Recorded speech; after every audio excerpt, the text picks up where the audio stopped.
Ramadan, Ramadan, Ramadan ya Habib.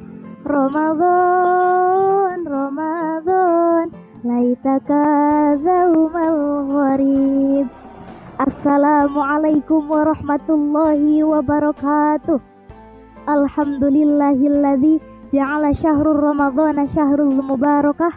Wassalatu wassalamu ala rasulillah wa ala alihi wa ashabihi wa man tabi'ahu ila yaumil qiyamah, amma ba'du. Hadirin sekalian yang dirahmati Allah, bulan Ramadan adalah bulan yang sangat istimewa. Imam Ibnu Katsir menyebutkan bahwa Allah Subhanahu wa Ta'ala telah memuji bulan Ramadan daripada bulan-bulan yang lainnya. Karena apa? Karena pada bulan ini Allah telah memilih untuk diturunkannya Al-Quran sebagai bukti bahwa bulan Ramadan adalah bulan yang paling mulia dari 1000 bulan. Ada pula yang menyebutkan salah satu landihan bulan Ramadan adalah Syahrul Rahmat, yang artinya bulan rahmat. Sebab apa dikatakan sebagai bulan rahmat? Sebab pada bulan ini Allah telah menurunkan rahmat besar-besaran untuk diberikan kepada hamba-hambanya. Jadi pada bulan Ramadan ini Allah telah menurunkan beribu-ribu rahmat ke alam dunia untuk diberikan kepada hamba-hambanya yang beriman dan bertakwa kepadanya. Setelah itu ada pula yang bertanya, apa artinya dari rahmat? Rahmat artinya kasih sayang yang diberikan Allah kepada hamba-hambanya, yang dimana kadarnya lebih besar daripada kebencian Allah kepada hambanya. Sebagaimana dalam hadis qudsi Allah Subhanahu wa Ta'ala berfirman, Inna rahmati sabaqat ghadabi, sesungguhnya rahmatku mendahului kebencianku. Rahmat dari Allah itu tidak datang dengan sendirinya, melainkan harus dijemput dengan beberapa hal. Dijemput dengan apa saja? Yang pertama harus dijemput dengan ibadah dan ketaatan. Sebagaimana Allah Subhanahu wa Ta'ala berfirman dalam Al-Quran surah An-Nur ayat 56. A'udzu billahi minasyaitonir rajim. Bismillahirrahmanirrahim. Wa aqimus sholata wa atuz zakata wa atiur rasula la'allakum turhamun. Yang artinya, dan dirikanlah sholat, tunaikan zakat, dan taatlah kepada Rasul supaya kamu diberi rahmat. Jadi di bulan Ramadan yang suci ini kita harus memperbanyak amal ibadah dan mendekatkan diri kita kepada Allah. Dengan cara apa? Dengan cara memperbanyak ibadah, baik itu melalui itikaf, rajin membaca Al-Quran, sholat qiyamul lail, berzikir, sholat sunnah, berkumpul dengan orang-orang soleh yang membuat kita ingat dan semakin dekat kepada Allah. Jangan kita sibukkan bulan yang suci ini dengan perbuatan-perbuatan dan perkara-perkara yang berbau maksiat.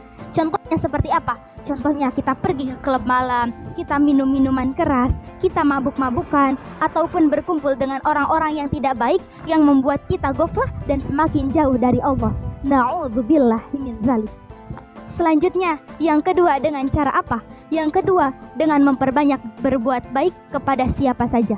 Contohnya seperti kita berbuat baik untuk menolong seseorang, kemudian bersilaturahmi, berinfak, bersedekah kepada fakir miskin, dan sebagainya.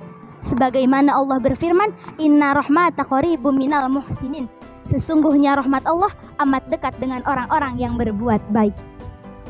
Jadi kita sebagai sesama muslim, sebagai umat muslim yang mengharapkan rahmat dari Allah, harus memperbanyak berbuat baik kepada siapa saja.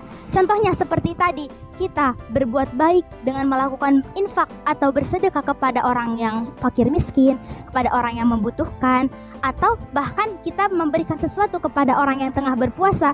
Bahkan dalam salah satu keterangan menyebutkan, jika kita memberikan sesuatu kepada orang yang tengah berpuasa, maka pahala yang kita dapatkan adalah sama seperti dengan orang yang berpuasa tersebut. Masya Allah. Bahkan dalam salah satu hadis pun sudah jelas bahwa al-yadul ulya khairum minal yadis sufla. Tangan di atas lebih baik daripada tangan yang di bawah. Jadi tangan orang yang memberi lebih baik daripada tangan orang yang meminta. Selanjutnya dengan cara apa lagi? Yang ketiga, dengan cara menyayangi sesama makhluk Allah yang ada di bumi. Kita sebagai makhluk yang paling mulia harus menyayangi makhluk lain. Sebagaimana Rasulullah SAW bersabda, Irhamkum man fil ardi yarhamkum man fis samai. Sayangilah makhluk yang ada di bumi, niscaya penguasa langit akan menyayangimu. Dari hadis Rasulullah Shallallahu Alaihi Wasallam tadi dapat kita ambil kesimpulan bahwa kita sebagai sesama makhluk Allah harus menyayangi satu sama lain, baik itu saudara kita, tetangga kita, kerabat kita, teman kita, bahkan kepada musuh kita sendiri. Rasulullah Shallallahu Alaihi Wasallam tidak pernah membenci musuhnya. Bahkan dalam salah satu hikayat menyebutkan, di saat Rasulullah Shallallahu Alaihi Wasallam hendak pergi ke masjid, beliau hendak sholat, beliau selalu diludahi oleh salah satu kafir Quraisy. Apakah beliau marah? Apakah beliau membunuh orang itu? Jawabannya tidak. Rasulullah tidak pernah membenci orang itu. Rasulullah tidak pernah membenci musuhnya. Lalu apa yang beliau lakukan? Beliau selalu biasa tabah. Beliau tidak pernah marah. Bahkan di salah satu kejadian, di saat orang yang sering meludahi Rasulullah Shallallahu Alaihi Wasallam itu sakit, Rasulullah adalah orang pertama yang menjenguk dan mendoakan beliau. Masya Allah. Kita sebagai sesama muslim, jangan sampai kita menyakiti hati mereka. Kita jangan sampai menyakiti hati orang-orang terdekat kita. Kita jangan sampai menyakiti mereka dengan perkataan-perkataan kita yang pedas, perkataan-perkataan kita yang kasar.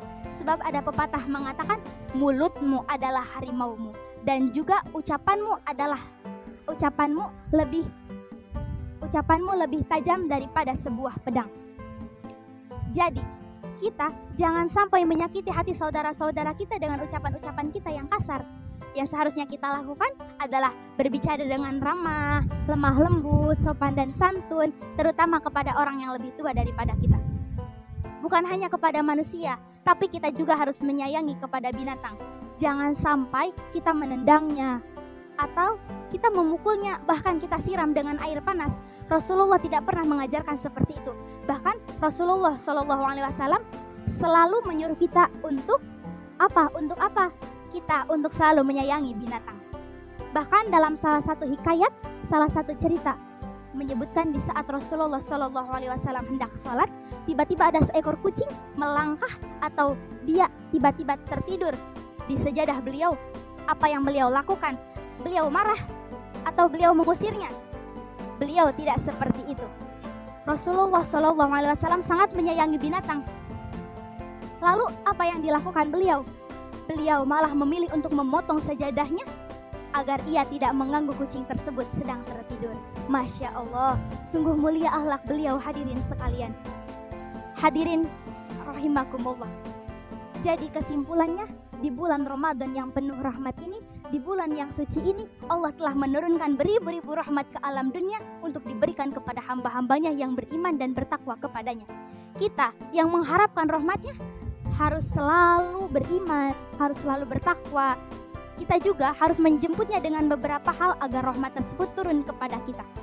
Dengan cara apa?